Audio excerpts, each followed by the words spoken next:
ሳዲዮ ማኔ ለሳውዛምፕተን በሚጫወትበት ዘመን 3 ደቂቃ ባልሞላ ጊዜ ውስጥ 3 ጎሎችን በማስቆጠር ሪከርድ መጻፍ ችሏል። በ2014-15 የውድድር ዘመን ነበር በፕሪሚየር ሊጉ ሳውዛምፕተን በሜዳው ከአስቶን ቪላ ጋር ጨዋታቸውን እያደረጉ ባለበት ሰዓት ሳዲዮ ማኔ በሳውዛምፕተን መለያ ጨዋታውን እያደረገ ነበር። በዚህ ጨዋታም በ13ኛው፣ 14ኛውና 16ኛው ደቂቃ ላይ አስቶን ቪላ ላይ ያስቆጠራቸው 3 ጎሎች የዓለማችን ፈጣኑ ሃትሪክ አድርጎታል። ሌላው ሮበርት ሊዋንዶውስኪ ለባየር ሙኒክ በሚጫወትበት ዘመን 5 ጎሎችን በ9 ደቂቃዎች ውስጥ በማስቆጠር ሪከርድ መያዝ ችሏል።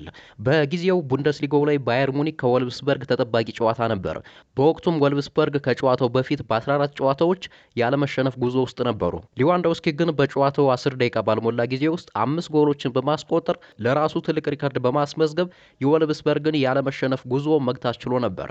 ሌላው ሪከርድ የሊዮኔል ሜሲ ሲሆን ሜሲ በአንድ የውድድር ዘመን 91 ጎሎችን በማስቆጠር ሁለተኛ ደረጃ ከተቀመጠው ጀርድ ሙለር በ10 ጎሎች በመብለጥ አፈ ታሪክ የሚመስል ሪከርድ መጻፍ ችሎ ነበር። የመጨረሻውን ሪከርድ የምንመለከተው የዓለማችን ምርጡ ተጫዋች የሆነውን የCR7 ሲሆን በሻምፒዮንስ ሊጉ 140 ጎሎችን ያስቆጠረበት ትልቅ ቶርናመንት ሲሆን ይህንን ልዩ የሚያደርገው ደግሞ ሮላንዶ እነዚህን ጎሎችን ያስቆጠራቸው ለተለያዩ ክለቦች መሆኑ ነበር። በነገራችን ላይ ሮላንዶ በሻምፒዮንስ ሊጉ በ2013-14 የውድድር ዘመን 17 ጎሎችን በማስቆጠር በአንድ የውድድር ዘመን በሻምፒዮንስ ሊጉ ብዙ ጎሎችን በማስቆጠር የሚስተካከለው ተጫዋች የለም። ከነዚህ ሪከርዶች መካከል የትኛውን መስበር ለተጫዋቾች ከባድ ያደርገዋል?